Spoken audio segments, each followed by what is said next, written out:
धार्मिक समन्वय या धड्यामध्ये आता आपण जात आहोत. या धड्याचा आता आपण अभ्यास करायचा आहे. चला तर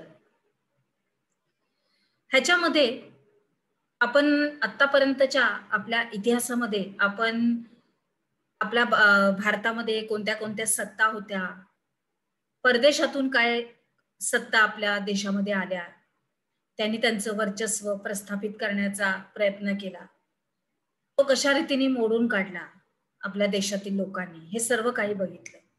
काही व्यक्तिचरित्र बघितले, जसं की बाबर, अकबर, औरंगजेब, महाराणा प्रताप.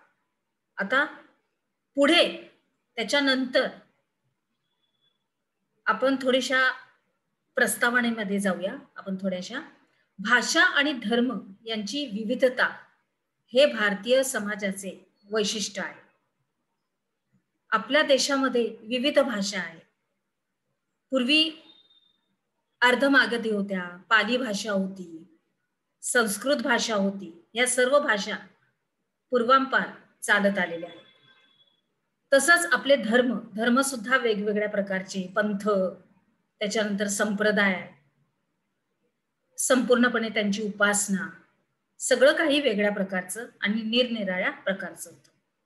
आणि हे आपल्या या सगळ्या वैशिष्ट्यांची दखल आपल्या भारतीय संविधानानं घेऊन सर्व धर्म समभाव हे तत्व स्वीकारलेलं आहे आपल्यासाठी, आपल्या भारत देशातल्या लोकांच्यासाठी.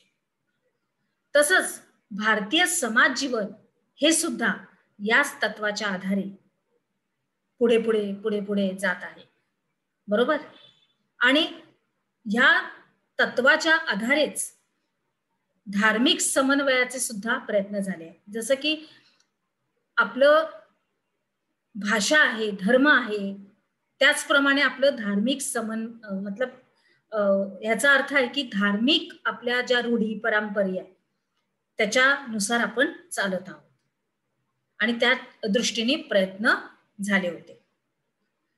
तर भारताच्या निरनिराळ्या प्रदेशांमध्ये विविध विचारधारा या निर्माण झाल्या. त्यांनी ईश्वर भक्ती बरोबरच धार्मिक आणि सांप्रदायिक समन्वयावर भर दिला होता. बरोबर आहे.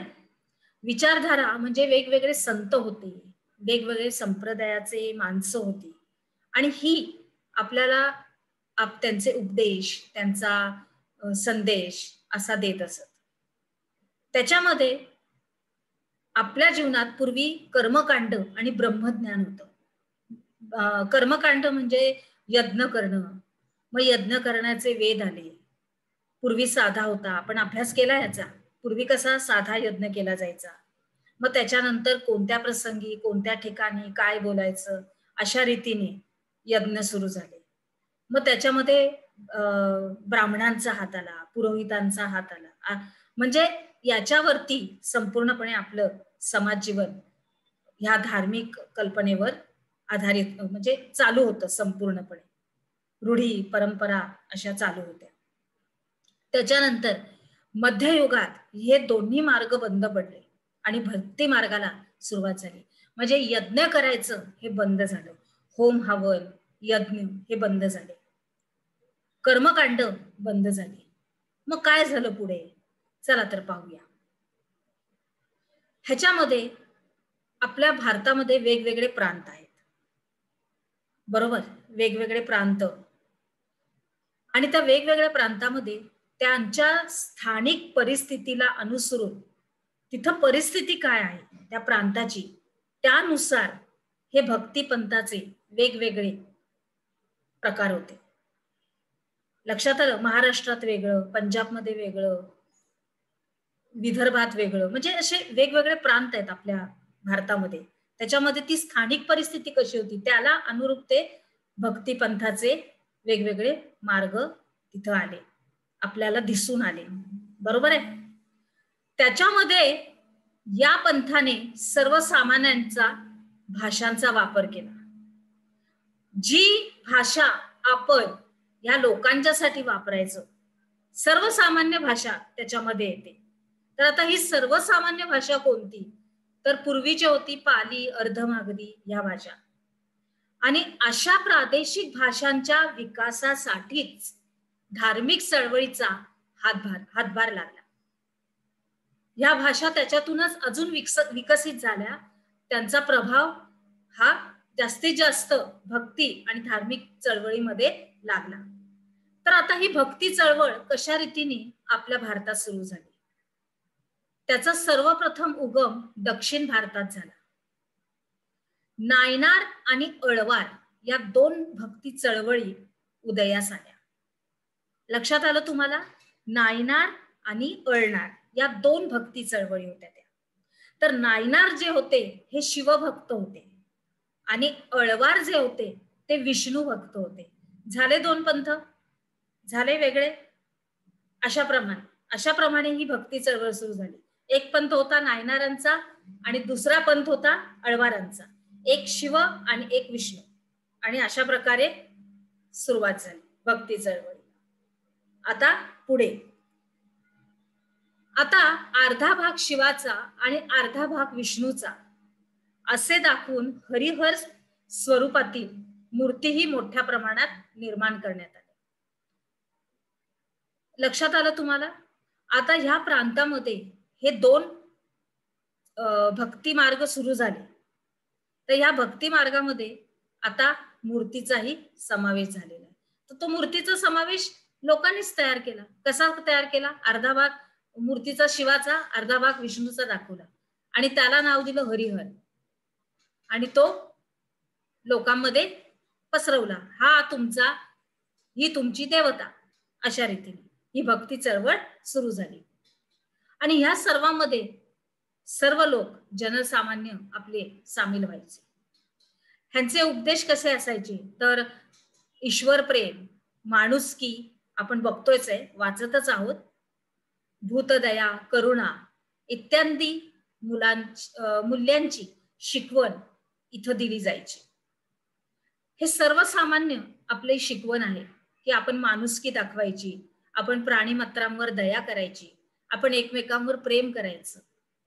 ईश्वराचं प्रेम हेच खरं प्रेम आहे. अशा रीतीने छोट्या छोट्या गोष्टीतून त्यांनी ही मूल्य शिकवणीच्या स्वरूपात सर्वसामान्य लोकांमध्ये पसरायला सुरुवात केली.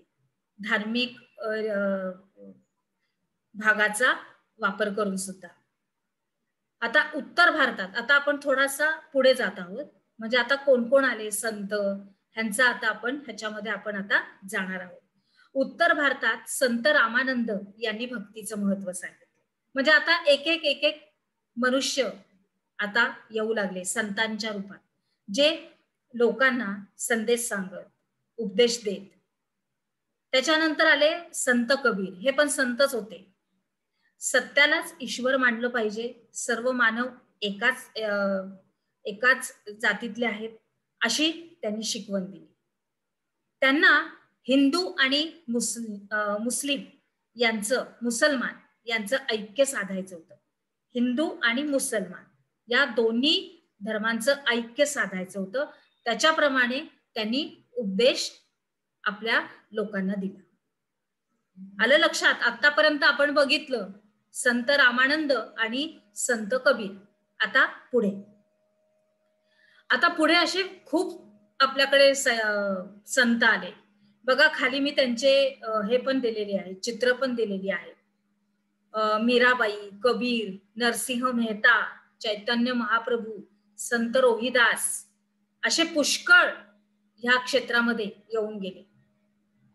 तर बंगालमध्ये चैतन्य महाप्रभू यांनी कृष्ण भक्तीचं महत्व सांगितलं, त्यांचं फोटो चित्र इथं आहे. गुजरातमध्ये संत नरसिंह मेहता हे वैष्णव संत होते, त्यांचा पण फोटो आहे. ते सुद्धा कृष्ण भक्त होते. त्यांना गुजराती भाषेचे कवी म्हणतात, म्हणजे ते गुजरातमध्ये होते. त्याच्यानंतर संत मीराबाई या कृष्ण भक्त होत्या. गुजराती आणि राजस्थानी भाषेत त्यांनी काव्य केलं होतं. आणि संत रोहिदास हे सुद्धा एक संत होऊन गेले. आता पुढे आपण काय शिकलो? तर भारतीय समाजाचे वैशिष्ट्य कोणते?